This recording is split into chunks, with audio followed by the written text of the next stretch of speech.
ಅವಾಗ ನೋಡಿ ನಾನು ಡ್ಯಾನಿ ಪಿಕ್ಚರ್ ಮಾಡಿದೆ. ಸೂಪರ್ ನಂಬರ್ 1 ಡೈರೆಕ್ಟ್ರು. ಫ್ಲಾಪ್ ಆಯಿತು, 3 ಕೋಟಿ ಹೋಯ್ತು. ದೊಡ್ಡ ಡೈರೆಕ್ಟ್ರು ಡ್ಯಾನಿ ಪಿಕ್ಚರ್ಗೆ, ನಿಮಗೆಲ್ಲ ಗೊತ್ತಿರಬೇಕು, ಜಸ್ಸಿ ಅಂತ.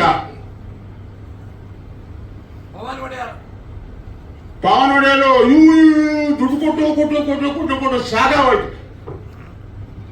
ಹಂಗಿದ್ದಾರೆ. ದಯವಿಟ್ಟು ಕಾಟಪೇಟೆ ಗೇಟು ಚೆನ್ನಾಗಿದೆ, ಕಂಟೆಂಟು ಚೆನ್ನಾಗಿ ಹೋಗುತ್ತೆ. ನನಗೆ 7 ಕೋಟಿ ಜನಕ್ಕೆ ಕೇಳ್ಕೊತಾ ಇದ್ದೀನಿ, ನನ್ನ ಪಿಕ್ಚರ್ ನೋಡಿ ಚೆನ್ನಾಗಿಲ್ಲ ಅಂದರೆ ಅಲ್ಲೇ ಉಗಿದ್ಬಿಡು ನೋಡಿ.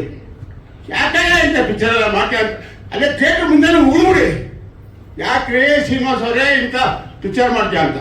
ಕಂಟೆಂಟ್ ಇದೆ, ನೋಡಿ, ಎಲ್ಲರೂ ನೋಡಿ, ಒಳ್ಳೆ ಅಭಿಪ್ರಾಯ ಕೊಡಿ ಅಂತ ಈ ಸಂದರ್ಭದಲ್ಲಿ ಕೇಳ್ಕೊತೀನಿ. ನೆಕ್ಸ್ಟು ನಮ್ಮ ಹೀರೋ ಅದೇನು ಅಂತ ಪಿಕ್ಚರ್ ಮಾಡ್ತಾ ಇದ್ದೀವಿ. ಈಗ ಅಕ್ಟೋಬರ್ 2 ಓಪನಿಂಗು. ಅವರೊಬ್ಬರು ಓಪನ್ ಮಾಡಿದ್ದೀವಿ, ಇವರೊಬ್ಬರು ಮಾಡ್ತಾ ಇದ್ದೀವಿ.